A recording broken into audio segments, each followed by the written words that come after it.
नमस्कार, आप देख रहे हैं चौकस भारत और मैं ब्रजेंद्र। चुनाव समाप्ति के बाद अब मतगणना के ऊपर केंद्रित है पूरा बिहार। रिजल्ट कैसा आएगा, किसके पाले में इस बार जनता वोट की है, ये कैसे बाहर आएगी बातें। अभी जो स्थिति है वो यही है, सभी पक्ष जो हैं या सत्ता पक्ष के लोग हों या विपक्षी जो हैं इस वक्त पेशोपेश में तो हैं, लेकिन दंभ जो है वो लगातार भरते दिख रहे हैं। दोनों तरफ से बातें आ रही हैं, पोस्टर वार भी चल रहा है। इसी बीच कुछ और बातें, विशेष जानकारी के लिए आज हम अपनी बात को साझा करेंगे। कुछ सवालात हैं जिसको साझा करेंगे और हमारा साथ देने के लिए पटना उच्च न्यायालय के जाने माने अधिवक्ता और भारतीय जनता पार्टी के नेता हैं, फायर ब्रांड भी कहा जाता है इनको, डॉक्टर कौशलेंद्र नारायण जी। इनसे हम आगे बढ़ते हैं। कौशलेंद्र जी, स्थिति जो बन रही है, चाहे वो पक्ष या विपक्ष, दोनों दावा कर रहे हैं कि भाई जो शपथ है वो तो हम ही लेंगे। तेजस्वी भी कह रहे हैं कि 18 तारीख को हमारा शपथ होगा, और इधर आप लोगों का भी डंका जो है वो बज ही रहा है। लगातार आप लोग भी दंभ भर रहे हैं कि भाई सत्ता तो एनडीए के पक्ष में ही है इस बार। क्या लगता है? सर्वप्रथम तो मैं आपको धन्यवाद देता हूं कि यह त्वरित मुद्दा है और इस मुद्दा पर हमारी विचारधारा को, हमारा सर्वे को आम जनमानस में ले जाने के लिए हम तक पहुंचे हैं। इसके लिए मैं व्यक्तिगत स्तर पर शुक्रिया अदा कर रहा हूं।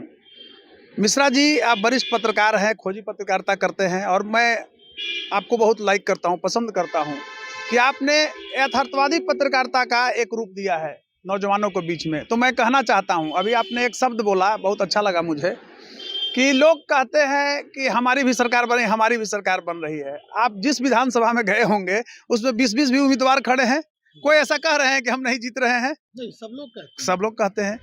तो आप मान लीजिए, यहाँ 2 धारा था, एक राष्ट्रवादी धारा था और एक विनाशकारी धारा था, एक एनडीए और एक यूपीए। तो ये महागठबंधन के लोग जो हैं उनकी स्थिति हो गया है, ये लोग जो है से अब बीन बजाएंगे बैठ के। बीन बजाएंगे? हाँ, बजाएंगे।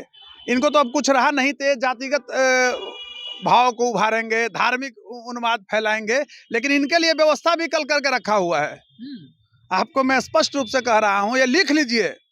ये आपको जिस तरह से डॉक्टर लोग लिखते हैं, हालांकि हम लोग वकालत में उस चीज़ को नहीं लिखते हैं, लेकिन पीडी, प्रोविजनल डायग्नोसिस, तो आपको बिहार का सिनेरियो जो पॉलिटिक्स का कल का है, राजनीतिक जो दशा और दिशा है, तो पुनः एनडीए की सरकार बनने जा रही है। ये लोग तो छाती पीटेगा, ये लोग के पास अब कुछ है और पुनः एनडीए सत्ता में आएगी। लेकिन बैनर पोस्टर तो भाई गजब गजब का लग रहा है, सड़कों पर लग रहा है चाचा अलविदा।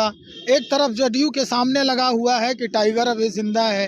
तो ये सारे बैनर जो हैं वो बड़ा पेशोपेश में डालने के लिए काफ़ी हो रहे हैं, क्योंकि चाचा को अलविदा करने की बात हो रही है। नहीं, देखिए, मैं बताता हूँ, भाषाई मर्यादा को हर कोई को बचा करके रखना चाहिए। मैं कभी भी असंसदीय भाषा का प्रयोग नहीं किया हूँ, राजनीतिक में हो या कानून के क्षेत्र में हो। लेकिन एक चीज मैं कहना चाहूँगा, एक लोकोक्ति है, एग्जाम्पल है, उर्दू में उसको मिसाल भी कहते हैं, उर्दू वाले भी सुन लें, कि हाथी चले बाजार तो कुत्ते भूखे हजार। तो कल एनडीए की सरकार बन रही है, तो उस तरह के जो लोग मवाली लोग हैं, ये छाती पीटे, गाली दे, उसे कोई फर्क पड़ने वाला नहीं है। कल एनडीए की सरकार बनेगी और हम अच्छे बहुमत में सरकार बनाएंगे और बिहार में फिर अमन, चैन और शांति लाएंगे और बरकरार रखेंगे। तेजस्वी यादव अब कह रहे हैं कि 18 तारीख को शपथ ले रहे हैं गांधी मैदान में। तेजस्वी यादव शपथ नहीं लेंगे, उनका तो तैयारी हो गया। देख रहे हैं कि फिर कोर्ट से खुल गया, मतलब वो तो जाएंगे, ट्रायल चलेगा, जेल जाएंगे। जेल जाने के लिए तैयारी करें अब ना। जो लूटा है एक दूध दुहने वाला का बच्चा, ये पूरे बिहार को, लालू यादव का बच्चा पूरे बिहार को, लालू यादव कहे कि हम दूध दुहने वाला का बच्चा है, भैंस के सिंग पकड़ के उसके सर पीठ पर बैठ कर और एक किए थे गरीबों को ठगने के लिए। तो आप एक बताइए, हमको उदाहरण बताइए कि जो गरीब के लिए कल्याण के कार्य किए हों। ये अपना पेट भरा, एक दूध दुहने वाला का बच्चा लालू यादव। देखिए, हम परिवार में नहीं जाना चाहते हैं, जाना पड़ेगा, व्यक्तिगत नहीं, उदाहरण है। आप अगर सही रहेंगे तब आपको लोग ऑडिट करता है। समाज को कमजोर मत समझिए, समाज ऑडिट करता है। टिप्पणी है वकील साहब, समाज ऑडिट करता है कि आपका पारिवारिक पृष्ठभूमि क्या है। तो सब तो इस परिवार में वैसा ही निकला है, बताइए।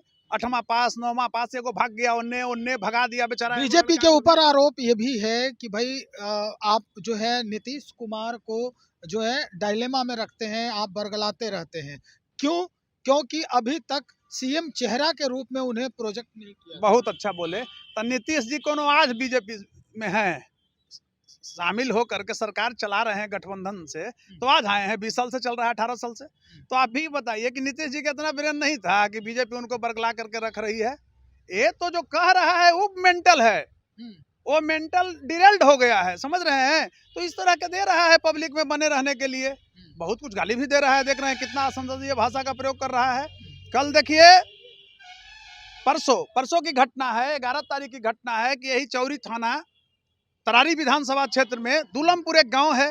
इतना ये उन्मादी है आरजेडी वाला कि एक भूमिहार समाज की महिला अपने 9 साल के दुधमुहा बच्चा को इलाज करवा करके सहार बाजार से जा रही थी देवर के साथ गाड़ी, वहां गोली मार दिया है गांव में, बताइए। तो एक कल काउंटिंग है, प्रशासन भी चुप नहीं बैठी हुई है और उसके समाज के भी लोग चुप नहीं बैठे हुए हैं। ये लालू लड़ के देखे हैं बिहार के भूमिहारों से। आपको मैं स्पष्ट रूप से कह रहा हूँ, ये जातिगत अगर भावना से प्रभावित हो रहा है तो लालू राबड़ी एंड फैमिली जो पॉलिटिकल कंपनी जो था, और उस समय इनके साथ सारी जातियां था, उस दिन तो घुटना ये ब्रह्मर्षि समाज टेकवे नहीं किया इनके सामने, तो कभी नहीं। लालू को बिहार की जनता नेगलेक्ट करा है जातिवादी मानसिकता से। ये यादवों का भी नहीं हुआ है, ये 13,000 यादवों की हत्या करवाया लालू यादव ने सिर्फ। और आप तो देख रहे हैं आप कि यादव लोग भी जो है सो अब ये क्या उसको कहते हैं, रिवोल्ट कर रहे हैं कि यादव है ये नहीं है। हम कह रहे हैं, आप कह रहे हैं, ये तो यादव लोग कह रहे हैं। भाई भूपेंद्र यादव लड़का बोल रहा है, सारे लोग बोल रहे हैं कि ये गणेरी है।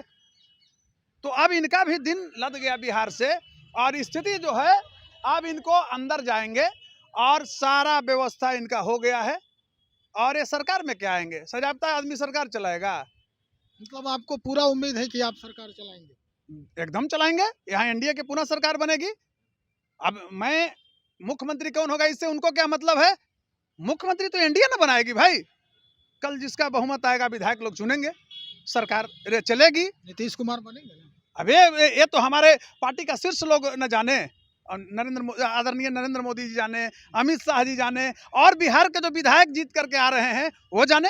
खुल के नहीं आ रहे हैं आप। अरे मैं क्यों कहूंगा, आप विधानमंडल का नेता कौन होता है जिसको विधायक चुनते हैं? फिर भी वो बैटिंग तो खुल के कीजिए कि हाँ नीतीश कुमार ही मैं बनेंगे खुल के कर रहा हूँ। अभी तक जो स्थिति है उसमें तो नीतीश जी हमारे नेता है। अभी तक मुख्यमंत्री, मतलब नीतीश कुमार बदल भी सकते हैं। अभी कैसे हम कहेंगे बदल सकते हैं? विधायक जिसको चाहेंगे, विधायकों का बहुमत होगा, पार्टी का जो गाइडलाइन होगा उसके तहत मुख्यमंत्री का चुनाव होगा।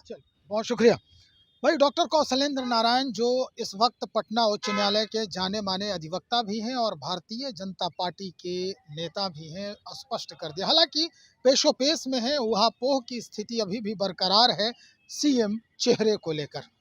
निश्चित तौर पर जिस तरह का माहौल बन रहा है बिहार में काउंटिंग के एक दिन पहले तक, वो एक बिहार की जनता को संशय में डालने के लिए काफ़ी हो सकता है कि भाई आखिर एनडीए का मुख्यमंत्री का चेहरा कौन है। क्योंकि कई लोगों से बातचीत करने पे यही सामने आ रहा है कि जो विधायक दल हैं वही चयनित करेंगे, लेकिन उधर अगर हम बात करें इंडी गठबंधन की तो वहाँ पर चेहरा बिल्कुल साफ और स्पष्ट दिख रहा है कि तेजस्वी ही राज्य के मुख्यमंत्री की गद्दी संभालेंगे अगर बहुमत मिल जाती है तो चलिए इंतज़ार करें, कल सारा जो मसला है वो स्पष्ट हो जाएगा। बने रहिए, तब तक बहुत शुक्रिया आपका।